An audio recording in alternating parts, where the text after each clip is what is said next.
Payboy Entertainment and Funny Ass Family proudly bring to you Shaun B, Homesick. Yeah, man, this one right here, man. Yeah, it's for you, baby. When I grew up, when I did something which was rare, that's my mother right there. She'll tell you. You know, y'all got, I'm sure there are parents and grandparents in here right now. You remember back in the day. Back in the day. There was no, you knew when you had, the key to when you had a good child, you didn't have to say nothing. Before y'all even go in the store, before you go out the house, you just look down and give them a look. The look was all I needed. I remember Carson Pierce Scott on State Street. Me too. Every Christmas, State Street would just light up. I would stand there in front of that glass like a ridiculous fool for hours. Just, I can't believe it. It's statues and they moving. Ooh, how did they get snow in there? There's no snow out here. Wait a minute, is that a gingerbread house? Oh my. That movie, it's a family movie. Had a lot of family values in that movie. But I'm gonna tell you, there's a certain portion in that movie that has scarred me. To this very day, I'm still nervous about it. Oh no, I can tell you. You might recall, how many recall the movie The Wiz? Oh yeah. Now you had Dorothy. She's walking, and before she reaches Michael Jackson, anybody remember that little guy that had to stand with him and made that little noise when he came out? Oh yeah. Oh yeah. It's an unassuming noise. It's not nothing to be scared about. It didn't bother me when I was little. So I watched it. But then it reached the subway scene. No. There go that guy again with that card.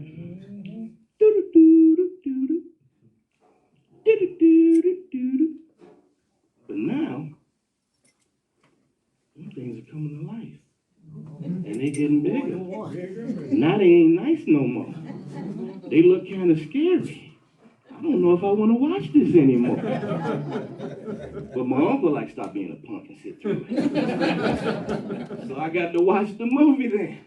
So I got to sit there and see what happens.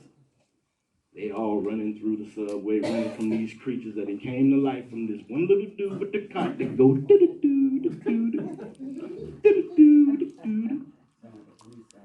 It touched me. It stuck with me. And my uncle, he saw it and he took advantage. One day my grandmother told him, take your nephew with you. But Mama, I got a date. I don't care. Nobody else in the house. Take your nephew with you. But I don't want to take him with me. What'd I say? Take Rail with you or I hit you in the dude. I never knew what Duke was, but I knew she'd hit him. She'd hit him right there in the Duke. So angrily, he grabs Mom. Come on. So I got to go with him on this date. I'm oblivious. I'm this tall. Okay? I'm a precocious child. Albeit my head was the same size then as it is now. I had the Stephen A. haircut going on. The hairline was kind of like back here. I had some stuff happening. It was yeah. You all right, brother? I ain't trying to choke you up now. You okay? Get this man some water. Get the water. All right. Not on my watch, you hear me? Not on my watch. You wait till I leave to start acting like that. But let me tell you something. So I'm going with this man. I just got a visual of what you said. I'm trying to tell you. Listen, I was going to bring a picture with me. I ain't want to mess everybody up. Listen, brother. You got to get this in your head right now. I have. This tall. Watching. Hairline all the way back here. Boy, that pig used to stick all the way in the back. And my grandmother used to tell me, see, baby, that's the thick part of your head. See, that's where you're going to lose the hair first. And lo and behold, by the time I hit college, man, I had that Stephen A. with a nice look. Yeah, I might as well just go and cut it off. But so he dropped his girl off. We on our way back home. He ain't saying a word to me. We hit the subway. He decides to take advantage of an opportunity. So I'm standing there. I'm not paying no attention. This evil 6-foot man hid behind a pillar where I couldn't see him and goes,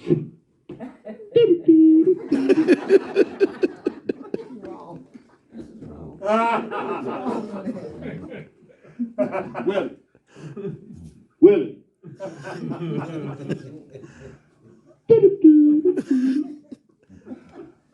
I start looking at pillars. I'm like, oh, there's a garbage can. Last time that garbage can came to life. Wait a minute. He did it one more time. I took off running. You hear me? All this height with all that head, but it didn't stop nothing. All it did was add to the momentum, because once I moved forward, I was like a V8 Buick. Out of there. He is busting trying to catch me, right? Finally catch up to me. I'm standing there. I got half a bladder worth of urine on going down this one leg here. He's like, it's all right. No, it ain't. You saw the movie. They gonna come to life. Finally get home. I'm shell-shocked the entire time. We walk through the door. Grandma say, she take one look at me. Boy, what happened to you? The creatures was gonna come to life, Mama. What you talking about? You know, from the movie. What movie? The Wiz. Why you think they was gonna come to life? Mama, I was standing there, wheel disappeared, and all of a sudden it was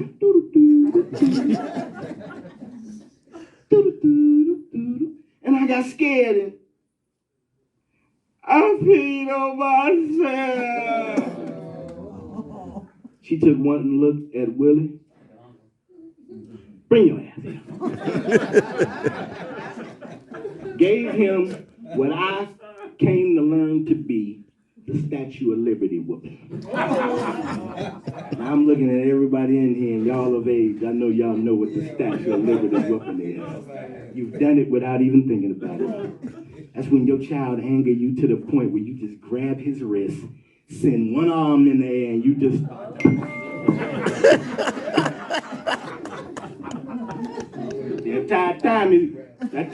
that arm is just like this here. Just like the statue did. Lend me your whatever that slogan is. That's right. For sure.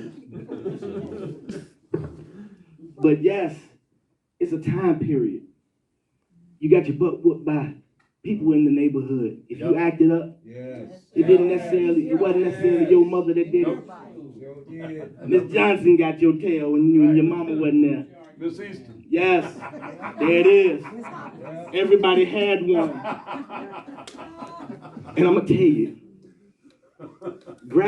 graduating from that into what we have now people don't settle their issues with words. Now it's social media and emojis. What the hell is a damn emoji? I'm going to send you a picture, an image of how I feel instead of telling you how I feel. Back in the day, I remember arguments. You did this. Well, you did this. Well, you were wrong for that. Well, you were wrong for this. All right, then, we need to work this out then. You know what the conversation look like now? A pistol. Smiley face, pistol. But I'm going to tell you, though, I spent some time, I've seen it. I've worked with DCFS. Now, I wasn't a caseworker, so none of y'all give me that crazy look. I didn't work with the kids. I just worked in the building that dealt with family and children, okay? I didn't make no determinations about benefits or lack thereof. I didn't come scoop no kid away. But I've seen a lot, and I dealt with a lot of people. And I'm gonna tell you, you know, it's odd when women, certain women, get positions of power. And I won't say it's all women, but some. And I gotta point out one of them. Miss Yolanda Perry. Supervisor Yolanda Perry. That's how she corrected me. Shaun, I am a supervisor. All right. Okay, Supervisor Yolanda Perry. You got my respect.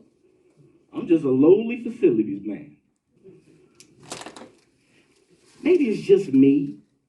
I could be totally wrong. But when the copier has a jam and you open the panel door to try to clear the jam, one, it would behoove you to know how to clear the paper. Not Miss Yolanda Perry. Oh, correction. Supervisor Yolanda Perry. She is a supervisor. She is a supervisor. Reminded me several times. I get on this floor and there's Supervisor Yolanda Perry standing in front of one of my poor Xerox machines. She has the panel door open, trying to clear jam. Somewhere she missed a step because she's slamming the door, just slamming it, trying to get it to shut. And I'm thinking to myself, Miss Perry, I know that you know that it don't take for you to, if you're slamming the door repeatedly, trying to close it, something should go off in your head saying, something ain't right. There you go. Wow.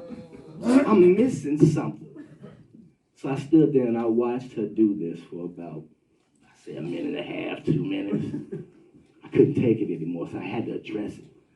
But I couldn't approach her and just say, what are you doing? Because again, this is Supervisor Yolanda Perry. So my mother gave me an idea. She says, baby, well, you do Bernie Mac so good, why don't you talk to her in your Bernie Mac voice? She won't feel so disrespected when you tell her, leave the damn machine open. I said, you know what? That's a very good idea. So the next day I tried it. Lo and behold, there she is in front of the copy again, slamming the damn door. So I stood there for the 1.5, 2 minutes again. But this time I had a plan. I walked right up.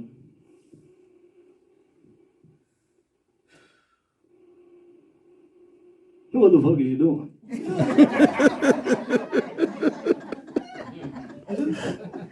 Supervisor Yolanda Perry. Every time I come to this damn floor, I see your punk ass in front of this man.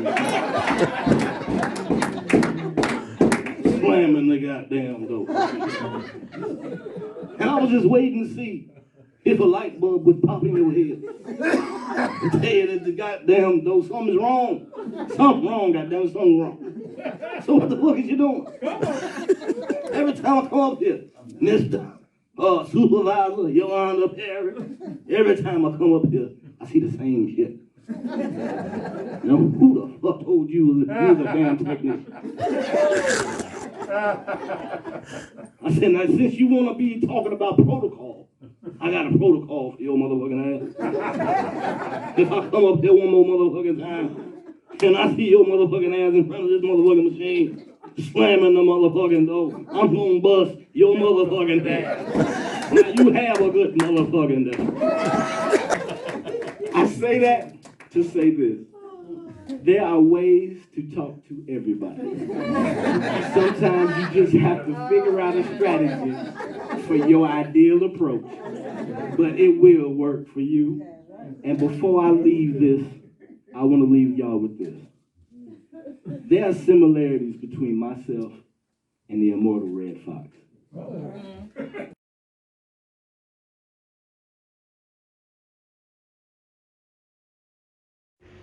Hey, this Red Fox. I need y'all to get a message to Eddie Murphy. Tell that motherfucker to make a Harlem Nights 2. I need some goddamn money. I'm still hiding from the IRS. To walk like Fred Sanford. I not only can do that, but I can do it in 4 easy steps. Feet shoulder width apart. Step 1. Okay? Imagine you have an imaginary piece of tissue in your butt and you gotta hold it there. Lock it up. Step 2. Dribble a basketball with your left hand. All right now. Step 3. All right. Step 4, you wipe the top of a car. That's step 4. If you incorporate all those things together, this here is what you get. Let's recap. Feet, shoulder width apart. Imaginary piece of tissue. Dribbling the basketball. Waxing the car. Forward motion.